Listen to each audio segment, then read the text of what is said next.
Hey, what's up, Sud Buds? You have tuned into another session of our Dryerside Chats, live pre-recorded from our family laundry room with that nice 10 p.m. vibe. I'm one of your hosts, Smarge. What's going on, everyone? I'm Silu, and today, we are diving into one of Colorado's most beloved chlorine and bean-scented landmarks, Casa Bonita.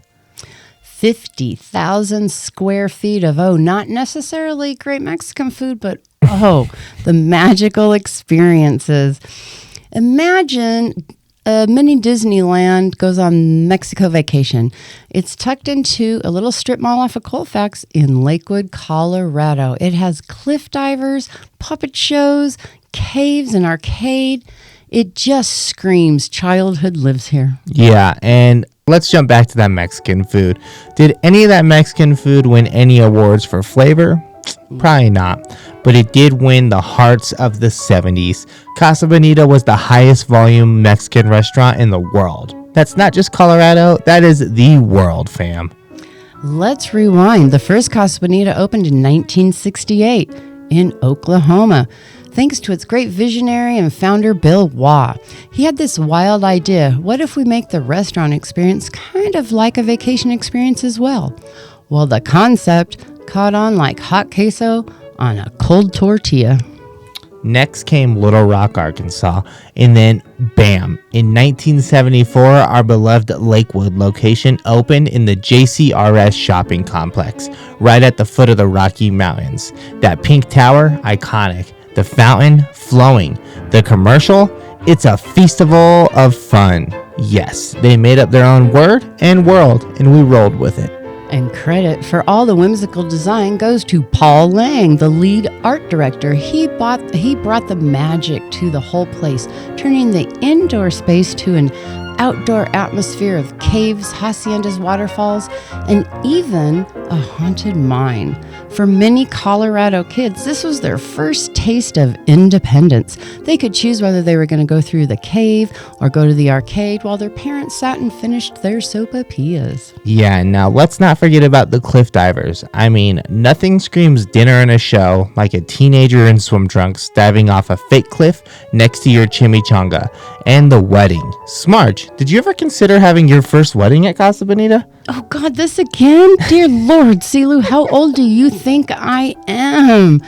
Yes. Well, don't let old Smarge stop you. Let's talk about this wedding. I do believe they were checked on these newlyweds in the early 2000s, and they were still washing sheets. So, Sudbuds, it was a great place, a great wedding venue. However, the 80s hit. And once the 80s hit, it ended this wonderful era. And the Waugh family decided to sell Casa Bonita to an English-British company. Yep, all the way across the pond. And unfortunately, the new owners treated it more like an afterthought than a cultural icon that it was. Yeah, that's for sure. The founders pretty much regretted their sale immediately.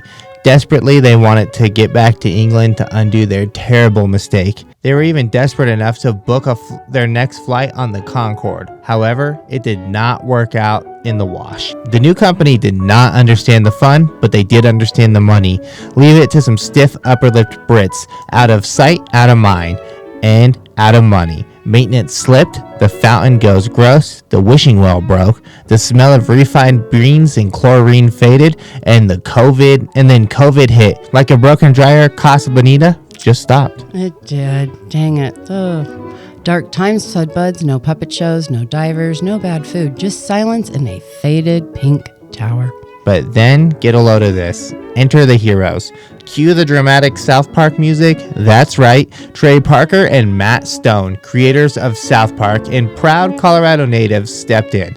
The guys had childhood memories of Casa Bonita, just like the rest of us. And in 2021, at the Red Rocks Amphitheater, during South Park's 25th anniversary, they made the announcement. And the announcement was they bought Casa Bonita. As is. No inspections, no regrets. Well, maybe a few regrets after a few inspections. But they had a mission. Yeah, they did. Picture this: leaking pipes, moldy caves, ancient electrical work that looked like Grandpa's 1970s camper van, rigged with duct tape and good intentions. An ocean nightmare. It was a maze of Grandpa's duct tape fixin' with Uncle Jed's hanging buckets catching God knows what out of those ceilings. However, the laundry list must be completed. And guess what, Sudbuds? Spank your tidy whities. It finally happened. Work was complete. It's amazing what $32 million can do. Yes, you heard it right.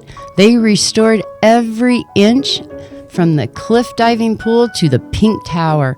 And they even gave the Mexican food an upgrade. Yeah, they did. And here's a bit of trivia for you, Sudbuds. During the renovation of this, it was said there were buckets of scraped chewing gum taken out. One bucket alone from the pool. Oh my gosh.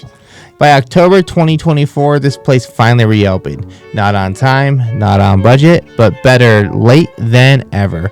And the response, it was massive. So massive that they had to create a lottery system just to book a table. You couldn't even choose your reservation time. You waited for an email like it was Willy Wonka's golden ticket. But once inside, Sudbuds, the magic started. For returning people, it was nostalgia overload. For newbies, it was like stumbling into a tiny Mexican Disneyland. Puppet shows, cave tours, cliff divers, the arcade, wishing wells. And yes, the food finally was worthy of the great vibes. It's been a year now since this place reopened, and Casa Bonita is still thriving. The lottery system is gone, but the reservation list is still pretty long. And guess what? It's a full circle moment for those 10-year-olds who used to run wild through the halls. They're bringing their kids now. So bring your family. Heck, even bring your grandma. Yeah, and she can meet Grandpa behind the wishing well for some well wishes, if you know what I mean. Ha ha ha. What's next? Only time will tell.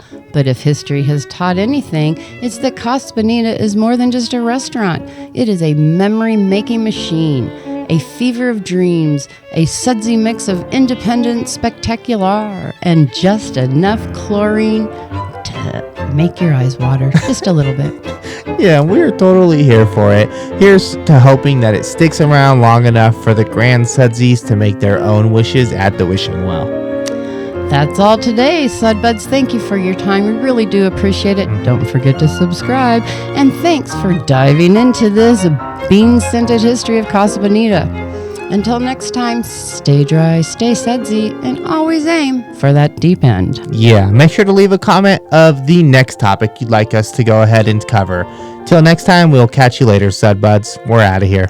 Folding out. You!